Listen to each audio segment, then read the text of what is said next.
Como decíamos ayer, estamos en el año 1587. España e Inglaterra llevaban 2 años en guerra. Felipe II había puesto en marcha los preparativos para la empresa de Inglaterra, un operativo que suponía la movilización de un gran contingente naval y de las tropas ubicadas en Flandes. Esto obligaba a la monarquía católica a la movilización de una enorme cantidad de recursos para preparar las embarcaciones que participarán en la expedición. Las noticias de los movimientos españoles llegaron a oídos de Isabel I, lo que hizo saltar todas las alarmas en Londres. Algo tenían que hacer para detener aquella fuerza, o, al menos, retrasar lo máximo posible los preparativos. La monarca de la pérfida Albión echó manos de Francis Drake, a quien encargó inspeccionar los preparativos militares españoles, interceptar sus suministros, atacar la flota y, si fuera posible, también los puertos españoles. Para ello, puso a disposición del corsario 4 naves, a las que se unieron otras 20 costeadas por comerciantes de Londres, a cambio de participar en los beneficios de la expedición en proporción a su aportación. El 12 de abril, la flota zarpó de Plymouth rumbo a la península.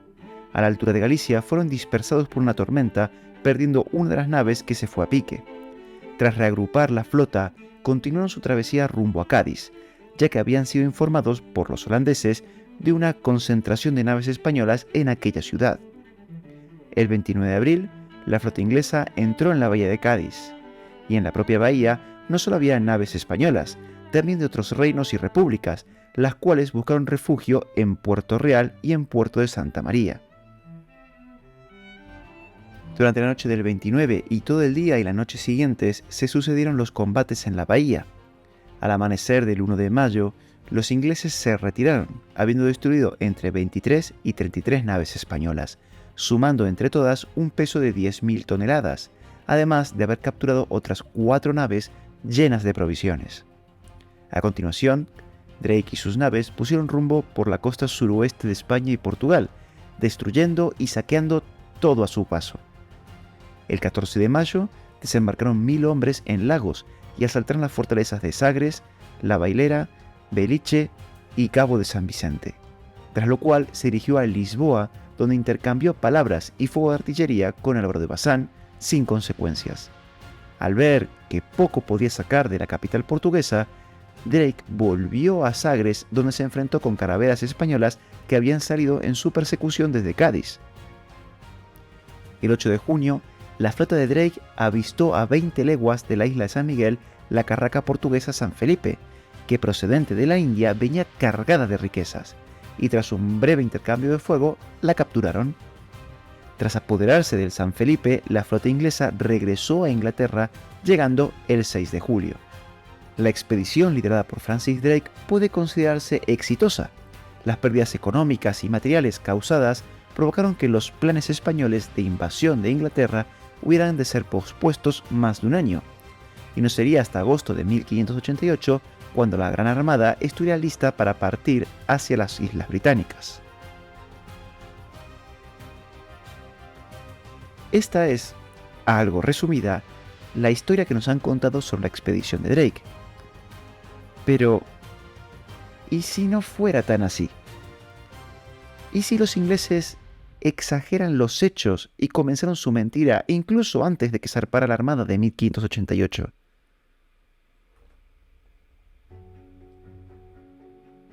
Primero, tendríamos que preguntarnos por qué los ingleses afirman que el ataque de Drake retrasó la salida de la Gran Armada.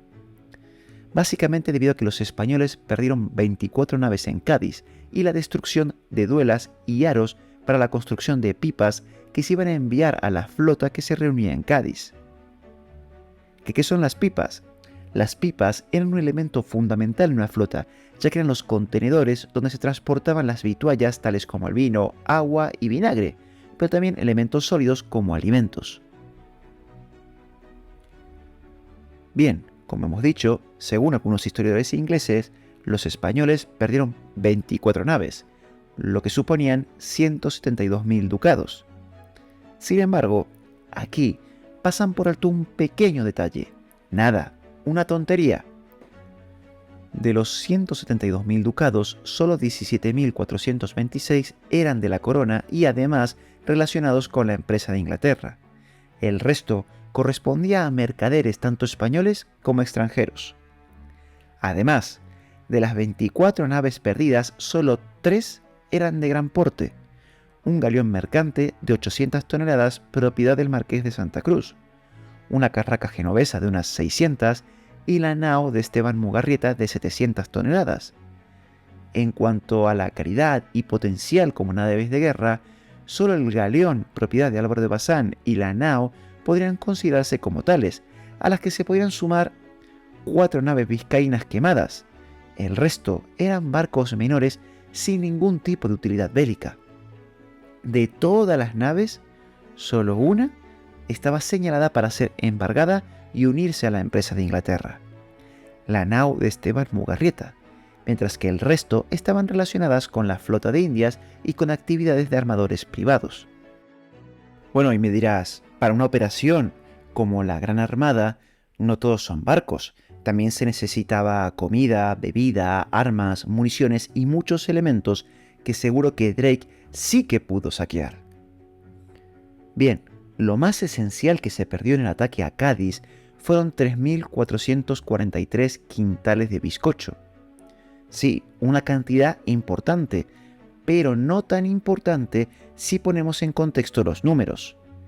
A principios de año se enviaron instrucciones a Sicilia para levantar una armada que se uniría a la empresa de Inglaterra y que transportaría 15 compañías de infantería y vituallas.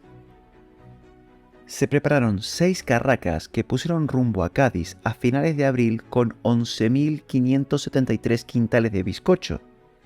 Esto es solo un ejemplo de una parte de lo que se estaba preparando, por lo que el ataque de Drake frente a la enorme capacidad de la monarquía católica se queda en prácticamente nada. Tras el paso por Cádiz, Drake se dirigió al Cabo de San Vicente, donde, según lo relatado, cortó las líneas de comunicaciones y saqueó más de 100 naves cargadas con duelas de madera y aros para la fabricación de pipas. Aquí no nos vamos a engañar. El área del Cabo de San Vicente y Punta de Sagres es un punto muy importante para el sostenimiento de las comunicaciones. A ambos lados existen puertos naturales que son aprovechados por las embarcaciones menores a la espera del cambio de viento que posibilite su tránsito y tomar la vuelta de Cádiz o viceversa. Además, eran utilizados como refugio ante la presencia de piratas, sobre todo berberiscos, porque su configuración natural y la existencia de 2 castillos en sus vértices ofrecían la protección necesaria. Así que, cuando Drake irrumpió tomando el lugar, había muchas embarcaciones de cabotaje que sucumbieron al envite del pirata. En palabras del propio Drake: han tenido lugar diversos combates entre los españoles y portugueses y nosotros, en los cuales Dios ha permitido que apresásemos fuertes, navíos, embarcaciones, carabelas y otras varias naves, más de 100, la mayor parte cargadas, algunas con remos para las galeras, tablones y maderamen para navíos y pinazas, aros y duelas de barril y otros muchos pertrechos para esta gran armada. Añadiendo que los aros y duelas pesaban más de 16 o 17 cientos de toneladas, lo que no puede suponer menos de 25 o 30.000 toneladas si se hubiese tratado de barriles listos para cargar licores, de modo que el corsario procedió a su destrucción mediante la quema. Desde luego, si estos valores son ciertos, el impacto sobre los aprestos navales tuvo que ser no significativo, demoledor, tanto como para anular el operativo o retrasarlo no se sabe cuánto. Sin embargo, si comparamos lo dicho por Drake con el testimonio de William Burrough, vicealmirante y segundo al mando de la escuadra inglesa, vemos que aquí la historia cambia un poco. Desde entonces hemos apresado unos 28 o 30 navíos y embarcaciones, de los que uno era un filibote de Dunkerque con mercancías de gran valor a bordo, con destino a Sanlúcar, otro una pequeña urca de Holanda cargada de maderamen y pertrechos españoles procedente de Galicia, con destino también Sanlúcar, y los 2 de ellos siguen en nuestro poder. El resto eran pequeñas carabelas y embarcaciones entre 16 y 40 toneladas, la mayoría cargadas con duelas de barril, aros, maderamen, palos de remos y cargas similares de pequeño valor, y algunas no llevaban nada más que lastre. Y añade, además de cierto número de botes de pesca que encontramos cerca del Cabo de Sagres, de los cuales algunos fueron conservados para usarse como botes de nuestros navíos y el resto fueron destruidos.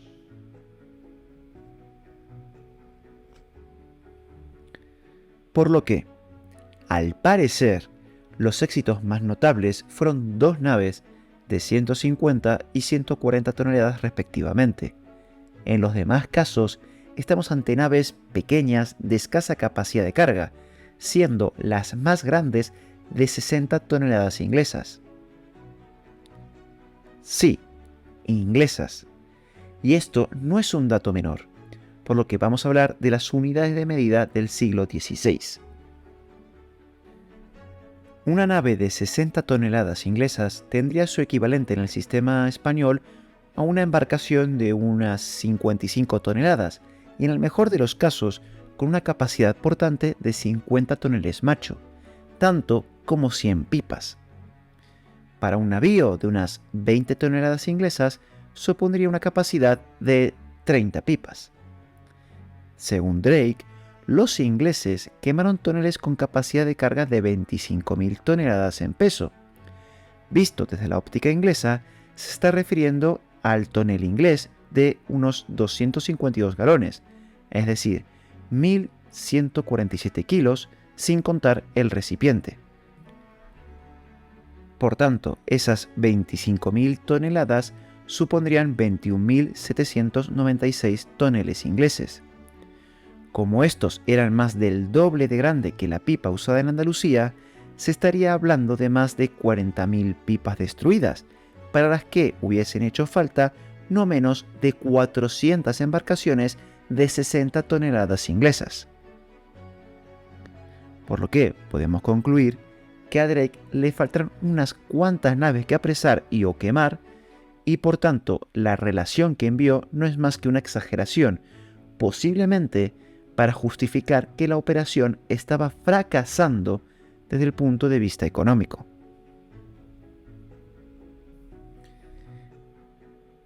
Y ahora viene la pregunta, ¿pero hubo realmente un problema con las pipas o no?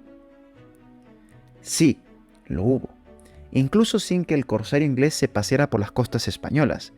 Pensemos que las pipas eran necesarias en todas las embarcaciones, y por entonces las fuerzas navales españolas estaban presentes en el Mediterráneo mediante las múltiples escuadras de galeras, la fuerza que se estaba formando en Lisboa, la flota de Indias y la escuadra de galeras de España. Todas estas flotas y escuadras necesitaban de pipas. Por tanto, este producto era una cuestión crítica para la monarquía debido a la alta demanda y a la importancia del mismo para el funcionamiento de las naves. Tanto es así que un mes antes de que Drake apareciera por Cádiz, el duque de Medina Sidonia ya manifestaba su preocupación por la falta de pipas y aros para la flota de Indias. Lo mismo nos encontramos en Lisboa, donde el proveedor de dicha ciudad, Francisco Duarte, andaba como loco para hacerse con el mayor número de pipas posibles. 15 días antes de la aparición de Drake, en concreto el 14 de abril, Antonio de Guevara manifestaba que no había suficientes pipas, pero que entraban en proceso de fabricación. Incluso, cuando ya Drake estaba por aguas del Cabo de San Vicente, se retrasó el envío de unas 6.000 pipas a Lisboa debido a la suspensión del tráfico marítimo ordenada por Felipe II. Por tanto, no solo al corsario inglés le faltó capturar algunas naves, sino que fue imposible que pudiera tomar tantas pipas ni duelas ni aros, básicamente porque no se enviaron.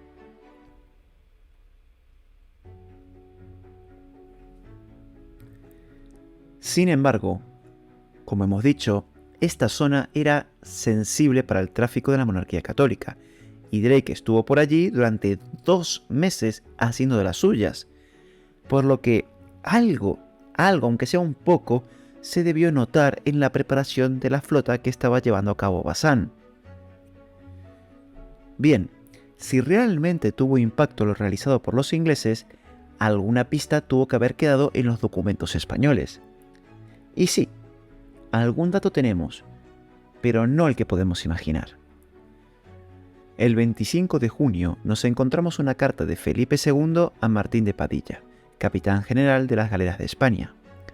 En ella, el monarca español ordena a Padilla a no salir a buscar al enemigo, ya que la seguridad de Cádiz era más importante que lo que estaba ocurriendo en el Cabo de San Vicente, ya que, según la información enviada por el gobernador del Algarve, el valor de lo apresado no tenía consideración suficiente. E incluso, mientras Drake y sus hombres estaban entretenidos por aquellas aguas, la llegada de la flota de Indias se podría asegurar enviando algunas de las naves que se preparaban en Lisboa para recibirla en las Azores y escoltarla a la península. Entonces, si la flota de Indias no estaba amenazada, ni se atacaban ciudades importantes para la logística de la empresa de Inglaterra, ¿cuál era el plan de Drake cuando estaba por el Cabo de San Vicente? Dejemos que el corsario nos conteste. Ahora que estamos bien dotados de las provisiones necesarias, nuestra intención es, Dios mediante, interceptar la armada que debe provenir del estrecho y de otras varias partes antes de que se reúna con las fuerzas del rey, en el cumplimiento de lo cual no faltarán ni intenciones ni esfuerzos. Según los historiadores británicos, este plan demuestra la genialidad de Drake, ya que muestra una visión más moderna al marcar como objetivo evitar que las fuerzas españolas se concentraran en Lisboa. Sin embargo, el plan de Drake, esa visión tan moderna, fue rápidamente desbaratado por los torpes españoles. ¿Cómo? Las noticias de lo que estaba ocurriendo en el Cabo de San Vicente llegaron a Felipe II el 14 de mayo. 4 días después, el rey escribió al duque de Medina Sidonia ordenando la suspensión de las comunicaciones entre los dos puertos. Además de ello, hay un pequeño detalle que hay que mencionar, algo que nos habla de la visión táctica y estratégica de los españoles. Las comunicaciones entre Cádiz y Lisboa se hacían con convoyes escoltados. ¿Qué quiere decir? Que las naves mercantes no navegaban solas, sino que lo hacían en grupos acompañadas de buques de guerra que las protegían ante posibles imprevistos como, digamos, por ejemplo, corsarios ingleses. Por tanto, todo lo de valor para la armada que se estaba formando en Lisboa se hacía mediante el mecanismo de los convoyes, lo que justifica que en los documentos de contaduría y proveeduría no quede ni rastro ni vestigio de lo expoliado en esta área, y sí de lo obrado en Cádiz. Por estos dos motivos, el hecho de que Drake decidiera quedarse por aquellas aguas desgastándose en sucesivos combates contra todas las naves que se encontraba, no alteró ni a Álvaro de Bazán ni a Felipe II.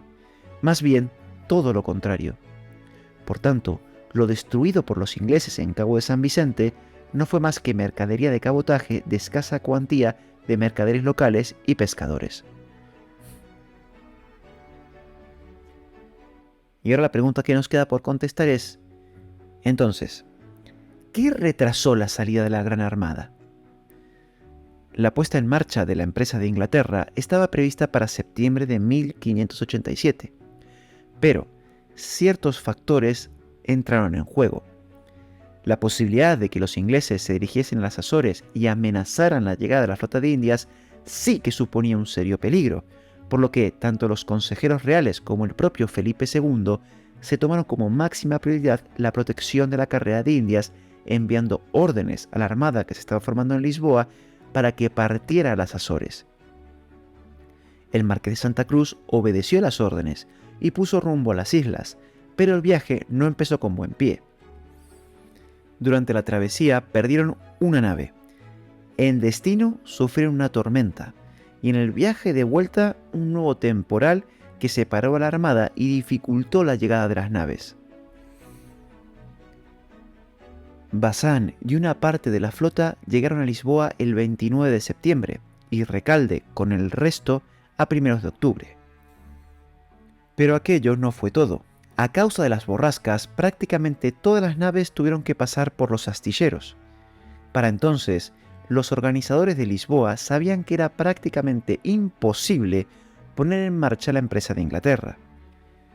Pero si todavía quedaban esperanzas, cuando todas las reparaciones estaban terminadas, el 16 de noviembre, hubo una tercera tormenta que volvió a enviar a prácticamente todas las naves de nuevo al astillero para ser reparadas e incluso algunas reconstruidas.